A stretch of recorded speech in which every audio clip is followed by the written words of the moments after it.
በእንግሊዝ እግር ኳስ ታሪክ ውስጥ ሳይሸነፍ ዋንጫ ያነሳ ብቸኛው ክለብ ማን እንደሆነ ታውቃላችሁ? በቀይና ነጭ ቀለማቸው ማራኪ እና ፈጣን ጨዋታቸው ዓለምን የማረኩት መድፈኞቹ ወይም አርሴናሎች። ይህ ክለብ እንዴት ተመሰረተ? ከለንደን ውጪ የነበረው ታሪኩስ ምን ይመስላል? ያን ሁሉ ወርቃማ ዘመን የጻፉለት ታላላቅ ተጫዋቾችስ እነማን ናቸው? ዛሬ የአርሴናልን ሙሉ ታሪክ ስያሜውን እና ሚስጥሮቹን ይዘንላችሁ ቀርበናል።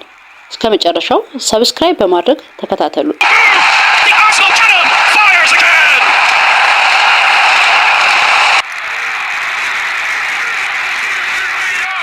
የአርሴናል ታሪክ የሚጀምረው እንደ አውሮፓውያን አቆጣጠር በ1886 ከ140 ዓመታት በፊት በደቡብ ለንደን በሚገኘው ዊልዊች በተባለ አካባቢ ነው። መስራቹ እነማን ነበሩ?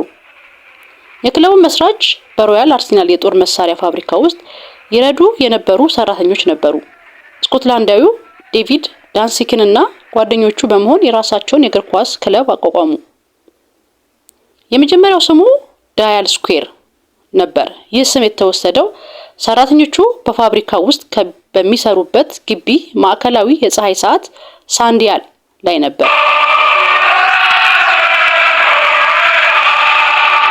ከተመሰረተ ከጥቂት ሳምንታት በኋላ ስሙን ወደ ሮያል አርሴናል ቀየሩት። በ1893 ክለቡ ፕሮፌሽናል ሲሆን ስሙ ዊልዊች አርሴናል ተባለ። በመጨረሻም በ1913 ክለቡ ከደቡብ ለንደን ተነስቶ ወደ ሰሜን ለንደን ሃይብሪ ሲቀየር ዊልዊች የሚለው ስም ተቀንሶ ዛሬ የምናውቀው አርሴናል የሚለው ስም ብቻ ቀረ።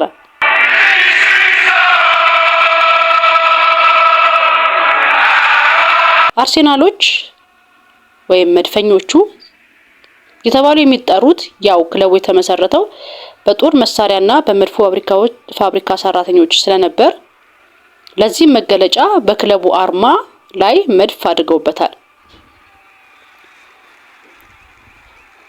የታሪክ ምዕራፎችና ወርቃማው ዘመን። አንደኛ የሃርበርት ቻፕማን ዘመን በ1930ዎቹ አርሴናል በአውሮፓ እግር ኳስ ትልቅ ስም ያደረገው የመጀመሪያው ሰው ስራ አስኪያጅ ሃርበርት ቻፕማን ነው። እሱ የWM የተባለውን ዝነኛ የጨዋታ ስልት በመፍጠር የእንግሊዝን እግር ኳስ የቀየረው። በሱ ዘመን አርሴናል የመጀመሪያዎቹን የሊግ ዋንጫዎች የኤፍኤ ካፕ ማሸነፍ ጀመረ። ክለቡ ዛሬ የሚለብሰውን ነጭ እጅጌ ያለውን ቀይ ማሊያም የፈጠረው እሱ ነው።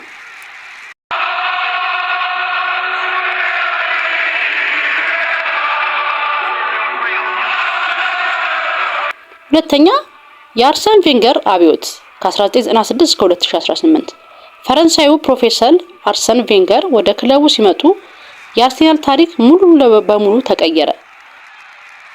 የተጫዋቾችን አመጋገብ፣ የካምፕ ስልጠናና የጨዋታ ፍልስፍና ቀየሩት። አርሴናልን የማራኪ እግር ኳስ ወይም ቢዩቲፉል ፉትቦል ተምሳሌት አደረጉት።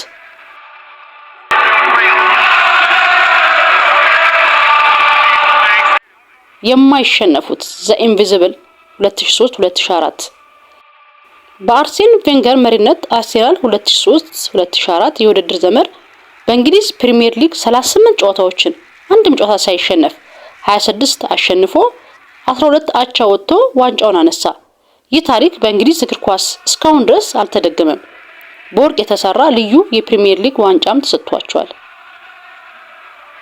በክለቡ ታሪክ የማይረሱ ታላላቅ ተጫዋቾች ሌጀንደሪ ፕሌየርስ ስለ አርሴናል ሲወራ ስማቸው ከፊት የሚነሳ በርካታ ከዋክብት አሉ።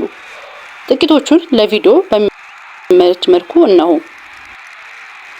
አንደኛ ፓትሪክ ቪዬራ የኢንቪዚብልስ ቡድን መሪና ካፒቴን፣ በሜዳ መሃል ላይ እንደ ግድግዳ የነበረ የአርሴናልን ባህሪ እና ወኔ የሚወክል ተጫዋች ነበር።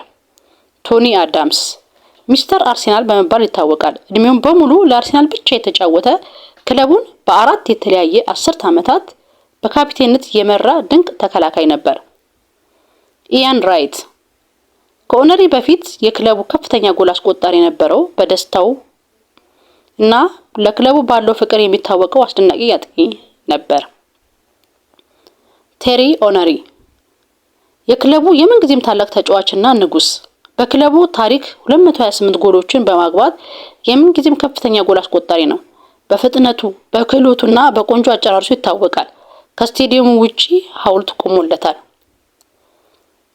ዴኒስ ቤርካምፕ የደች መለኮት ዘነን ፍላይንግ ደችማን የተባለ የሚጠራው በአየር ላይ ለመብረር ባለው ፍርሃት የሚታወቀው ግን ደግሞ ሜዳ ላይ ጥበብን የሚፈጥር አስገራሚ ተጫዋች።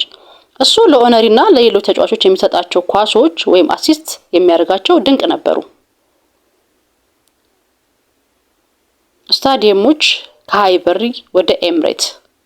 ሃይበሪ አርሴናል ከ1913 እስከ 2006 የተጫወተበት ታሪካዊ ስቴዲየም ነው። የእግር ኳስ ቤት ዘ ሆም ኦፍ ፉትቦል ይባል ነበር። በጣም ጥበብ የሞላበት እና ለተመልካች ቅርብ የሆነ ስታዲየም ነበር። ኤምሬትስ ስታዲየም ክለቡ በኢኮኖሚ ከአውሮፓ ሀያላን ጋር ለመፎካከር ሲል በ2006 ወደዚህ ዘመናዊ ግዙፍ 60,000 ተመልካች የሚይዝ ስታዲየም ተዛወረ። ምንም እንኳን የስታዲየሙ ዕዳ ክለቡ ለተወሰኑ ዓመታት ዋንጫ እንዳያገኝ ቢያግደውም አሁን ግን የክለቡ ትልቅ የገቢ ምንጭ ሆኗል። ዛሬ የአርሴናል ታሪክ ከዳያል ስኩዌር ፋብሪካ ሰራተኞች ተነስቶ እስከ ዛሬው የኤምሬትስ ክብር ድረስ ተመልክተናል። አርሴናል ከስፖርትም በላይ በሚሊዮን የሚቆጠሩ ሰዎች ልብ የገዛ ታላቅ ክለብ ነው። ለመሆኑ እናንተ የአርሴናል ደጋፊ ናችሁ? ከክለቡ ታሪክ ውስጥ በጣም የምትወዱት ተጫዋች ማንን ነው? የአሁኑ ቡድን የድሮን ክብር ይመልሳል ብላችሁ ታስባላችሁ? ሀሳባችሁን በኮሜንት አጋሩን። ቪዲዮውን ላይክ እና ሼር በማድረጋችሁ እንዳትረሱ። አዳዲስ የስፖርት ታሪኮች ለማግኘት ቻናላችንን ሰብስክራይብ አድርጉ። በሌላ ቪዲዮ እስክንገናኝ ቻው።